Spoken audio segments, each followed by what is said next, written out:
What up, y'all? Welcome to the show. It's your doggy, the lo-fi horror guy, as if you didn't know. And today, I'm going to be serving up another dish of a decade of horror. A decade of horror. So basically, I've already done this before. I focused on the 1980s. Basically, what I do is I go every year through a decade. This time is going to be the 90s, so I'm going to do every year from 1990 to 1999, and I'm going to tell you guys what my favorite horror film is of each year. I'm going to let you know what my favorite horror film is, and then I am going to let you know, an honorable mention or a couple, because, there was a couple of them that definitely were tough, but this is going to be my video for my favorite movies of the 1990s. Without further ado, we are going to start with 1990. My very first feature that I am going to say is my favorite is going to be Tommy Lee Wallace's It. Okay, now let me start by saying I've got the VHS, which this isn't the original one. The original VHS actually was a 2 cassette. But this was one that I had a little while back. I had bought, I don't know, from a thrift shop or something, but I absolutely love it. I've got the DVD, and then I've got the Blu-ray.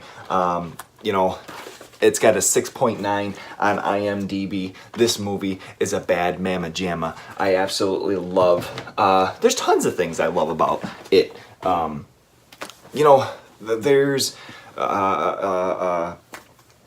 Tim Curry, that plays Pennywise, absolutely geniusly. There is, the stand-up cast that plays the original kids. Seth Green, believe Seth Green plays Richie. There's, for it being a PG miniseries, it's just one of those things where you definitely love it for what it is. If you've ever read the book, there's definitely some very brutal moments that, it was just like there's no way that they were going to get that on TV. There was no way that they were going to get that on TV to air. So Tommy Lee Wallace did an absolutely great job with it. There's some terrifying moments in it still. I still love the deadlight scene, how they depicted it in, in the eyes and when he's glowing, the teeth and such. The spider ending to the original was probably the worst part of the whole movie. But all in all, it is absolutely my favorite horror movie of 1990. I got a 6.9 on IMDb out of 10. I absolutely love it. As I was showing and saying before, I have the VHS, the DVD, the Blu-ray. Very cool that the back of the VHS has different artwork from the back of the DVD, which also has different artwork from the Blu-ray. And when I bring up artwork, I absolutely love it. So a few years back, I saw something around Halloween time that I just had to have, and this is my canvas print. I got this bad boy for like 20 bucks, 25 bucks at a local Meijer. They sell for a whole bunch now, and they sell because if you push this button down here, the eyes glow. It's almost like as if he's doing the old deadlights to you. It's just very, very haunting. It is a very creepy poster. I had another one that was an Exorcist poster, and I'm so mad that I sold it. I can't believe that I did that. But I wanted to show you guys my It poster.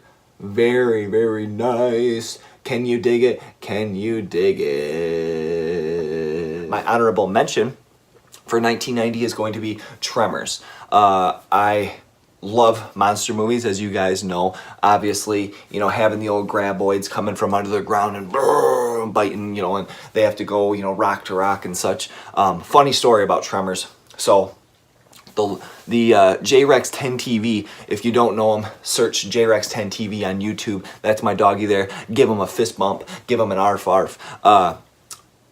He comes home one weekend and he says, Lo-Fi, I gotta tell you about this movie, man. These people are getting eaten by these big worms, and they have to shoot them, and the worms open their mouths, and these little things come crawling out, and they have to be on top of buildings because otherwise they'll get swallowed, and so he's going in great detail about this movie, and I'm like, that sounds sweet. I think I know what it is. And he said, yeah, it's great. It's a movie called Kevin Bacon, and I start laughing because I'm like, what? I'm like, no, I'm pretty sure I know what you're talking about, buddy. It's a movie called Tremors. And he's like, no.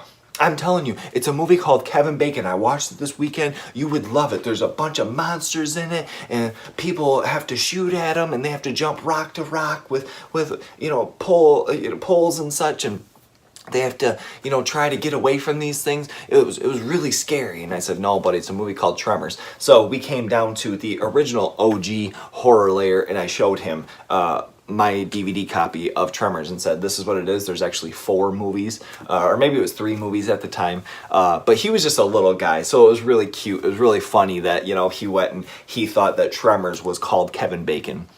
Obviously, because Kevin Bacon is in it. I'm really bummed out that the TV series didn't work out, that they were trying to, put out. I know that they did like a little mini trailer or something for it, and then the series didn't pan out. Really huge bummer. So, without further ado, that was my first selection, 1990, It. 1991 is going to be... It was a little bit of a tough one. But at the same time, not. I absolutely love this movie. It is a Wes Craven directed film. And I am going with The People Under the Stairs. Oh, very nice, very nice. People Under the Stairs. Now, you might say, Lo-Fi, I'm pretty sure I thought I saw that tattooed on your arm somewhere. And you're pretty sure that you're not a ding-dong. Because you're right. I got that bad boy slapped down there because I love The People Under the Stairs. Ving Rhames is amazing in it. You got old Roach that's crawling around in the walls and in the caverns of the house. You got old Fool that's just trying to do good by his family. You got the old crazy couple that's in the richest house of the neighborhood that people are always trying to avoid and walk across the street. This movie is so cool. The People Under the Stairs is definitely a feature to check out ASAP if you have not. There's definite moments where you're kind of like, oh, what? You throw off your glasses, you throw off your hat, you take your shirt off, throw it around your head like a helicopter, if you will. The People Under the Stairs, though, is very, very cool. The honorable scene for that I absolutely love is when they go and the dad, the main villain of the movie, is in the house and he's shooting in the wall. He's shooting at Roach. And he thinks that he got him, and then he has his shotgun. He's got his little nasty leather suit on, his little gimp suit on, and he starts dancing. I got him, I got him, I got him, I got him, I got him, I got him, I got him. Real goofy, silly scene, but a scene that I absolutely love and will stick with me forever. Very funny, very good movie though. If you have not seen 1991's People Under the Stairs, immediately get on it. It got a 6.1 out of 10 on IMDb. I am scratchy. Yes, indeedy. Honorable mention for 1991 is going to be Sometimes They Come Back. There wasn't a whole ton, but I do love that movie as well. That movie was very, very cool. So I had to slap this on my list for an honorable mention, but People Under the Stairs, far superior. Anyway, we are going on with the 1992 selection and the last selection for this section of the video. I'm going to break this video up into 3 parts. So I'm going to have 1990 through 92, and then 93, 94, 95, and then 96, 97, 98, and 99. So it's going to be 3 videos over 3 days, and have them available so the videos are a little bit shorter. Without further ado, my last selection for video 1 of A Decade of Horror 1990s edition is going to be Sam Raimi's Army of Darkness. Ooh, Army of Darkness, very, very tough. Got a 7.6 on IMDb out of 10. Definite honorable mentions. There's my little pop figure that I got as a wedding gift. I've shown that off before. Little Ash, he's got his chainsaw, he's got his boomstick made in Grand Rapids, Michigan. Shop smart, shop S-smart, if you will. I love my Ash pop figure. Very, very cool. Just the whole mention of the Evil Dead series in general, the whole mention of Army of Darkness You know, mentioning the boomstick being made in Grand Rapids, Michigan.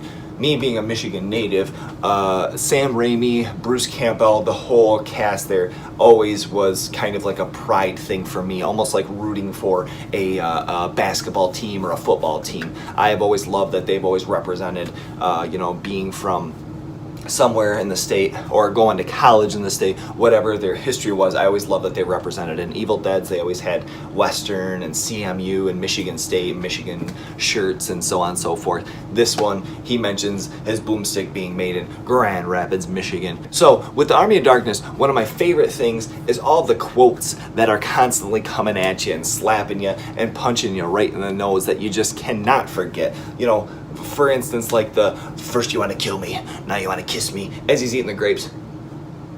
First you want to kill me, now you want to kiss me. Blow. You know, I mean, shut the door. What were you, brought up in a barn? You know, he is just absolutely hilarious in this movie. The Ashley Williams character definitely supersedes in this movie to me more than the other two. I absolutely love it. You know, you got all the slapstick humor, as I've said before in different reviews of Army of Darkness. You've got the practical effects with the skeletons all moving all goofy, and though it might be, you know, silly and kind of obvious for the times, Army of Darkness is absolutely great and far and beyond my favorite for 1992. As I said, 7.6 out of 10 on IMDb. My honorable mention for 1992 is going to be Candyman. I have this right on hand, so that's why I grabbed that. I'm not going to grab every honorable mention, but Candyman, absolutely sweet. Tony Todd. You know, it was one of the first movies that I remember seeing where it was set up in the urban community. It was a different feel to it. It was a different imagery that you were getting. It wasn't, you know, all of this Hollywood, you know, Halloween type imagery where you go and it's a real ritzy, nice neighborhood. You know, it was real rugged. And then you have Tony Todd, who his voice was just as genuinely monotone, comforting, almost swoon you to sleep as it is I am going to tear out your innards with a meat hook.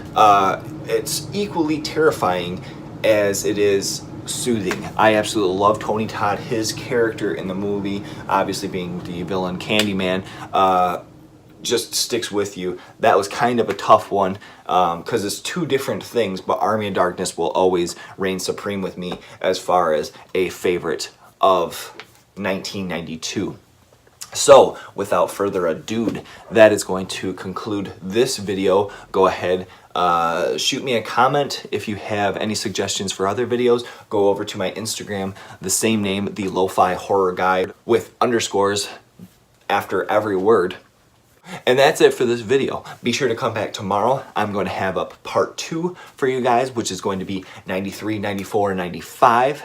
Without further ado, give me a ding, give me a dong, give me a bing, give me a bong, give me a like, give me a share. If you don't, I do not care. At the end of the day, I just want you to enjoy some 1990s scares.